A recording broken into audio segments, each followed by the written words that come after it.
กลับมาอยู่บ้านนั่นลูกนี่ก็ยังมีแนวเฮ็ดได้ก็บ่แล้วเขาป่าอ้อยไปทางนั้นเขาสวนอ้อย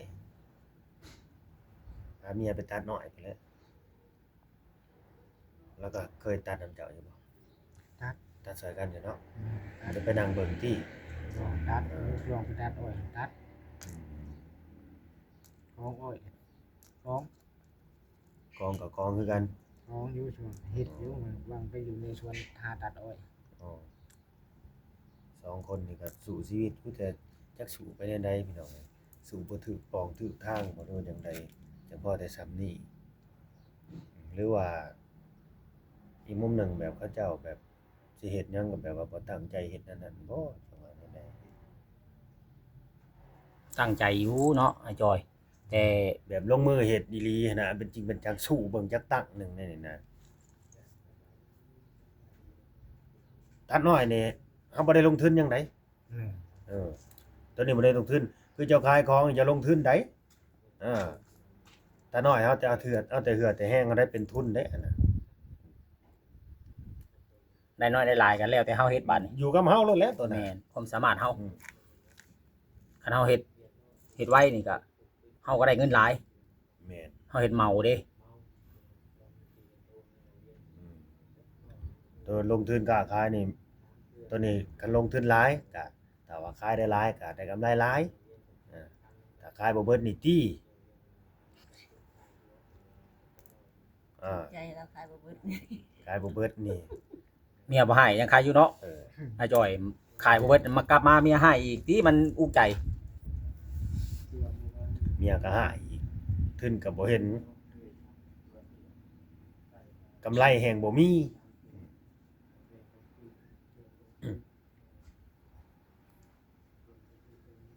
ตั้งแต่ไปตัดอ้อยอยู่นำกันนี่ เราบ่เคยกินเหล้าเนาะ บ่ได้กิน หาก็กินข้าวเข้ามาในห้องเช่านี่บ่ แม่น มันอยู่ในเมืองบ่หรือว่าจังไดแต่กี้มีแต่พาเราไปหมุนปลาอ้อยได้บ่มีบ่อนขายเหล้ากาวานี่เราเลยบ่ได้กินบ่หรือว่าจังไดพี่น้องเอ้ย กินโลดให้มันซื่นตบก้นโลดยกว่ากับไผก็สิกินคือกันบ่ กินว่า กินเต็ม150 เนาะห่วยให้กินเท่านั้น ขอบใจเด้อไผชื่อนี่ขอบใจเด้อบ่าวลาว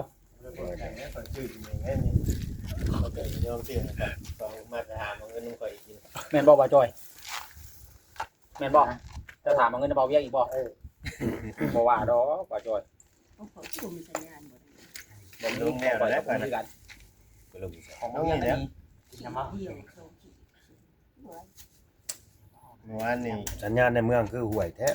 อ๋อเอาลงแล้วแต่วานนี่แต่เฮาท่านได้เติมนิดใหม่น่ะลง 2-3 นาทีเองเด้อยู่นี่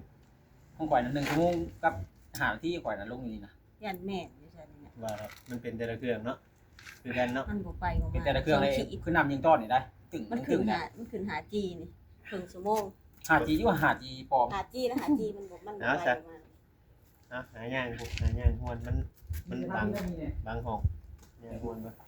บ่ได้ซื้อมาให้อัน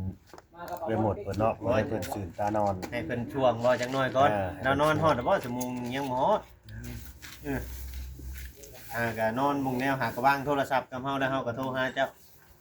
พอเฮาสิว่า มันสิช่วงได้มื้อนี้ ฮะ มันสิได้ช่วง ปกตินอนนี่เฮิงบ่ แต่ข้าวก็เฮิงอยู่ในแบบมัน ก็นะก้น ตะบิดทางเพิ่นยิงกินเทื่อละน้อยกินเทื่อละน้อยตะบิด อ๋อกินทีละจิบบ่ แม่น เออ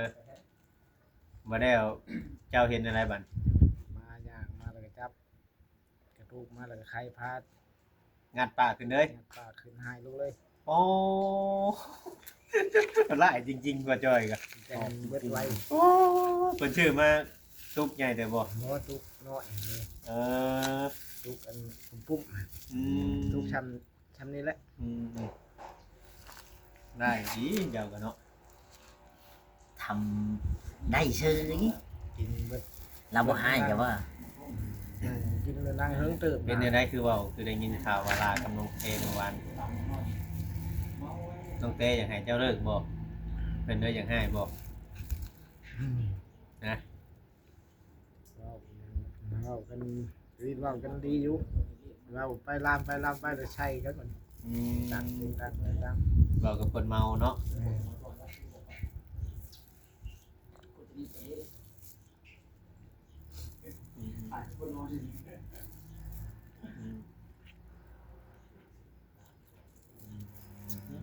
ก็จอยแท็กซี่วานเจ้าในไรเนาะเอฟซีหลายคนตอนนี้เนี่ยเพิ่นก็เป็นห่วงแต่เจ้า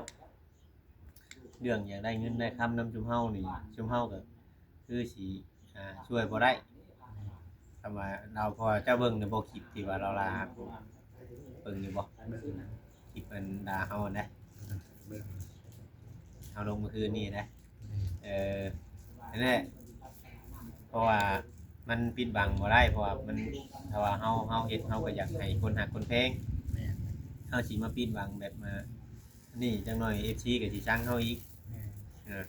เฮ็ดหยังเปิดเผยทุกอย่างเรื่องเงินเรื่องหยังคือกันเฮาเฮ็ดให้นั่นแต่ก็นึงมากอ่ะคือเฮาเว้าเราเนี่ยมีแต่อยากว่าแต่เจ้าคิดอย่างเดียวมีแต่ว่าเมาทุกตลอดเนาะอันนี้ก็บ่อยากว่าในนั้นในนี่ดอกมีแต่ว่าให้เจ้าเลยคิดคักๆผู้ใหญ่เพิ่นแนะนำมาคิดคักๆคิดว่าเจ้ายังมีลูกมีหยังมันแนวใดมันสิดีสิงามเนาะพ่อจ้อย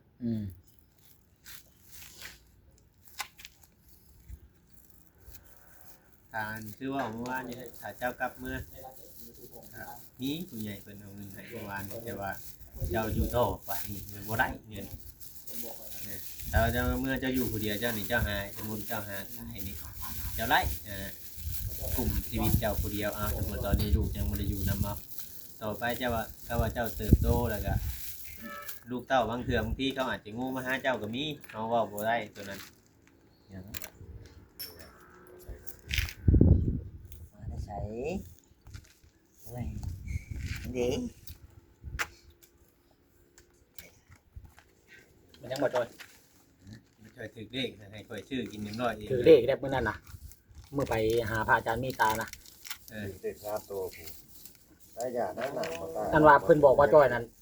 509บัดบอกข่อยนั้น535ได้ มาจอยไปไหมไปรถ มันได้ถือข่อยว่าเนาะ เด็ก5ตัวผู้เขาเด็ก ไอ้ถือเลข3ตัว เลขตามโตให้งูชื่อ เพิ่นบอกว่าจอยนั้น509บัดบอกข่อยมัน535 ว่าก็พอจอยตัวนี้คือว่าเขาต้องมาจอย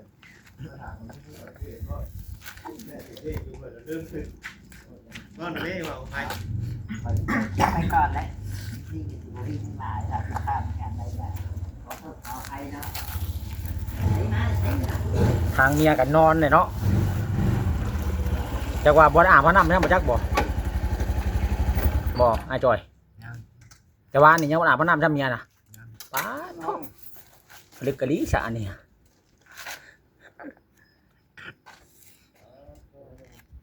เจ้ากลับมาแล้วเจ้าจับกอกเลยใช้ปากเราเลยเราบ่หายบ่ยันว่าเราหายกินมาอะไรพอแห้งเด้บ่ได้กินข้าวนะเนาะเราเนาะบ่ได้กินเลย วานกินแล้ววานตอนแรก กินแต่ตอนแรกวันนี้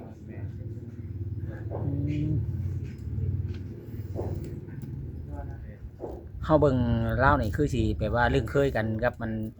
เจ๊ผู้เจ้าของห้องนี่เนาะเฮาเบิ่งเล่าแบบว่าเว้าแบบสนิทสนมกันนะเอาว่า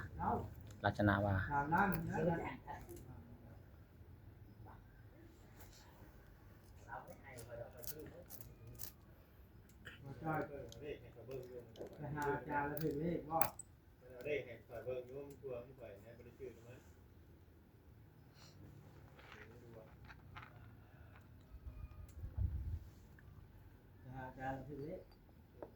บ่ได้พันมื้อนี้เนาะพันอยู่บ่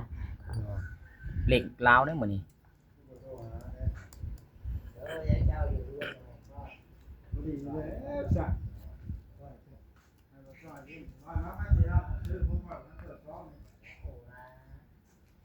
ไปขายมื้อนี้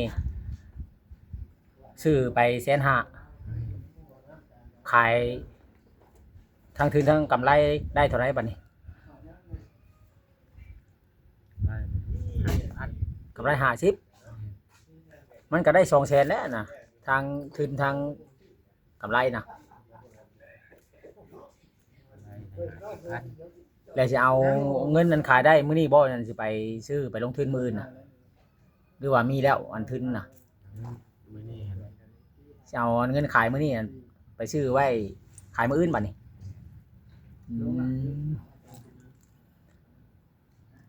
สิเอาเงินตัวที่ขายได้มื้อนี้พี่น้องเอ้ยไปลงทุนไว้ขายมื้ออื่น200,000เนาะบัดนี้เนาะมื้ออื่นนี่แมันบ่ 200,000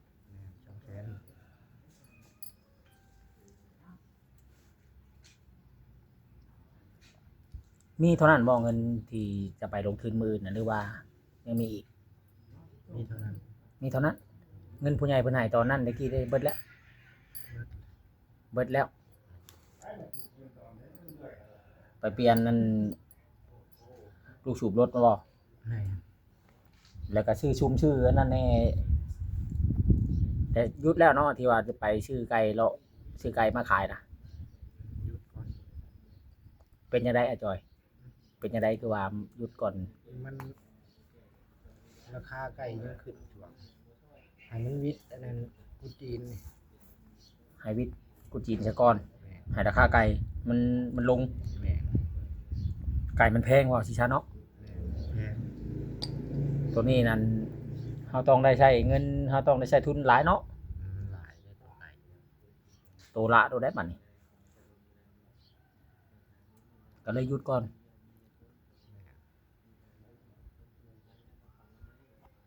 เราให้วิทย์ตุจีนแหละสิเอาทุนใช้จ้ะบัดนี้ไปซื้อน่ะ ไปนี่ หาไป แม่ ยังบ่มีนะเนาะว่าได้กันเนาะทุนน่ะ คือว่ามื้อนั้นตอนแรกมื้อนั้นคือว่าเวียงมาให้ตั้ง2-3 ล้าน 3 ล้าน แต่ว่าเบิดแล้ว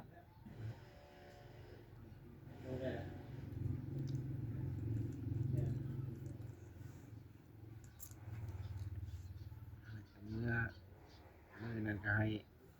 ไม่เท่านี้ยังจะมือเพิ่น เมื่อบ้านพุ่นบ่ให้เพิ่นเท่าใดน่ะ ไม่เท่าหัน200,000ไม่เท่าหัน200,000เท่านั้น ให้แต่ไม่เท่ากับบ่เท่าเท่านั้นให้คนละ200,000เนาะอันว่ามื้ออันเอามามื้อให้เพิ่นนั่นบ่หรือว่ามื้อใด ที่มือรวมเมื่อเลาะเบิ่งไก่เลย โอ้เมื่อฮอดบ้านเมียพุ่นน่ะหาเลาะเบิ่งไกลน่ะ แม่ ฮอดดงเห็นผู้พี่น้องเอ้ยก็เลยแวะเฮือนพอทำให้เฒ่าก็เลยยืนใช้มือใช้ตีนเพิ่นคนละ200,000เนาะ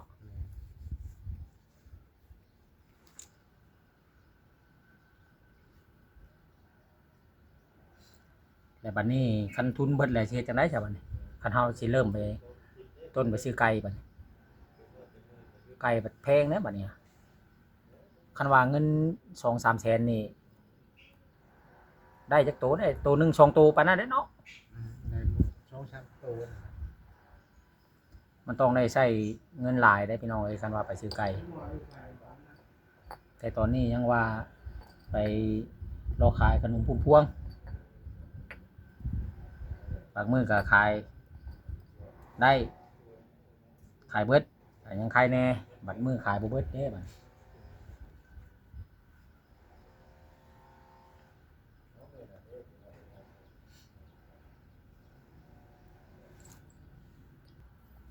มันคือเว่าเนี่ยเนาะจักสิเว่าเนี่ยใดถ่ายไปก็คือเว่าแจ้งให้ฮู้เลย FC ก็ฮู้นํกันว่าคอยก็เฮ็ดคลิปออกมาแล้วมื้อเช้านี้ว่าถ้า FC เห็นดีเห็นงามหรือว่าคิดจะให้ช่วยหรือบ่ให้ช่วย FC ก็ห่างเสียงเดี๋ยวนี้ FC นี่ถอยหลายรวมถึงผู้รักผู้ใหญ่ที่เพิ่นก็โทรมาเพิ่นว่าที่เพิ่นช่วยที่ผ่านมาน่ะเพิ่นช่วยพอสงสารพอจ้อยที่เพิ่นช่วยที่ผ่านมาน่ะเพราะว่าทางเงินเคยบ่นนี้เพิ่นเบิ่งก่อนทางเงิน เพิ่นยังเบิ่งอยู่เพิ่นจับตาเบิ่งอยู่นะตู้กำไผ โดย เพิ่นจับตาเบิ่งอยู่ถ้ามีแต่พอจอยนี่เพราะว่าเพิ่นฮู้อยู่แล้วเพิ่นเบิ่งเราตั้งแต่ยังอยู่กับยายเต๋วตะกี้ เพิ่นติดตามเรามาโดนเลยเนาะ แม่นๆเพิ่นฮู้อยู่แล้วว่าเป็นคนแบบไร วันนิสัยเรานี่เป็นคนแบบใดเนาะ แม่น มักปากมักเว้าบ่มักเว้าบ่ เลย แต่คือทางเอ้ยหมดนี่ FC เพิ่นก็หากะสิฮู้พี่น้องเอ้ยบ่ทันพอฮอด 2-3 เดือนครับเนาะ เลย คือสิแล้วนี่นะ ประมาณเดือนหนึงนี่แล้ว คือทางงานว่านี่คือทางอาจอยนี่ เอาก็ไปหมดนี่ ได้แต่งได้แปลงอยู่บ่ล่ะหรือว่าเอาแบบใด ยัง บ่ได้แต่ง บ่ได้ขอฮ้อมบ่ได้หยังนะเดี๋ยวนี้ โอ้ ตู้ไผ ว่า อยากไปกับต่างเขาต่างแง่งนะเดี๋ยว บ่ นี้ ง่ายคันว่าบ่พอใจบ่มักบ่นั่นแหละแม่นข่อยปุ๊บปะมื้อใดก็บ่มีปัญหาหยังเว้าง่ายๆก็แบบเมียอันผัวงัวเมียควายเนาะบ่เวียง แม่น เฮาบ่ได้มีหิดมีคองเด้พ่อแม่ แม่นบ่ ทั้งนั้นทั้งนี้บ่ได้มีใครพูดนํเนาะ แม่น ในบ้านตาแสงบ่ได้มีใคร คื พู อ ด ว่า นํ มาอยู่ร่วมกันในชื่อนี่แหละบางคนก็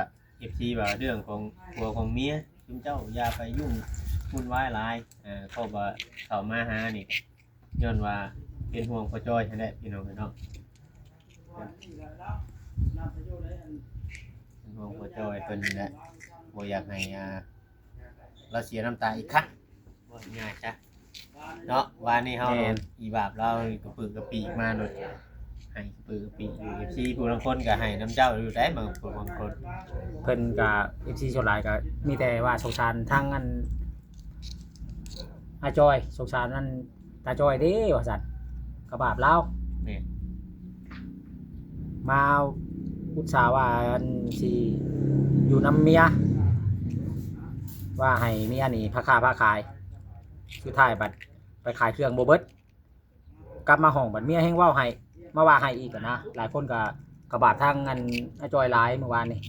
แม่น แต่เฮาก็ยังกระบาดทางอาจอยคือกันพี่น้องเอ้ย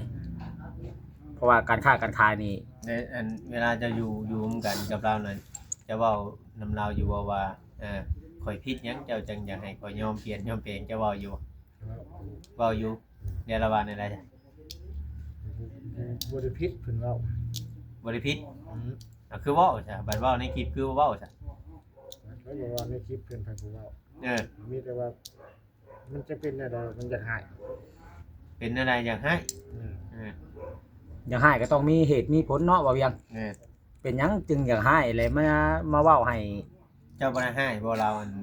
เจ้าบ่ได้ให้เราบ่ตอนเราลากันกับน้องเทเราให้กันกับน้องเทเจ้าบ่ได้บอกว่าอย่าเว้ากันจังซั่นที่เจ้าบ่ได้บอก บ่ บอกอยู่เราบ่ฟัง บอกได้บอกอยู่ตอนนี้เพิ่นใช้กันตีบ้างจังบอกเลยบอกแล้วเขาก็ย่าได้ต่างคนต่างพากันย่านะ ยาได้คำสุชิยานะเจ้าเว้าสิได้ติ แม่น ทะเลาะกันอย่างใหญ่เมื่อวานนี่ ว่าดอก กับน้องเท คนไหน โทรใส่กันลากันเด้อว่าเปิดโจยว่าว่าในประชุมชายกันบ่เราก็เป็นหลักฐานได้ว่าเราฟังอยู่แต่เราบ่ได้เฮ็ดคลิปนั่นพี่น้องเอ้ย เหตุผลหยังอันน่ะคือว่าอยู่โทรไปด่ากัน บอกย้อนน้องเตบอกตั้งโปรโจยมันอย่างนี้แหละแบบอย่างให้เรานั่นนี่น้องเตือบัดมีมุดนี่จะเอามันโปรโจยเป็นตัวล่อนะว่าง่ายๆ ส นะ บายดีพ่อจ้อย อยากเอาโปรโจยนี่เป็นตัวล่อแต่ว่าคู่มือเดียวนี้นะคนที่ปะบ่ได้นะคือเมมุดโปรโจยนี่เราปะได้ ลาจากเมื่ออยู่เมื่อวานนี่เนาะทางชุมเฮาก็ว่ารอถามเมื่อชงทาง เดี๋ยวนี้เราก็อยากเมื่ออยู่เดี๋ยวนี้ก็เราก็อยากเมื่อแต่ว่าทั้งเมียแล้วนี่พอโอกาสว่าจะ เปลี่ยนแปลงตัวเอง บ่กินเหล้าพอโอกาสว่าจะบ่กินเหล้าประมาณ7 มื้อเลยทาง เรือหันได้กินต่อบ่หรือว่าจะได้7มื้อน่ะ คำว่า7 มื้อเนี่ยคือว่าพ่อจ้อยนี่สิบ่ฟังเมียจะค้ำเลยแต่สิกลับเลย ปานนี้หันได้ แม่ ถ้าจริงใจแล้ว แม่นบ่พ่อจ้อยขอสิมีแนวถามเจ้าอยู่ได้เดี๋ยวเลยเราสิจบคลิปแล้ว บ่ได้จบแล้วถามแล้ว ยันว่ามันสิถามซ้ำกันนะ บ่ว่าถามระยะซะจบคลิปก่อนจ้ะ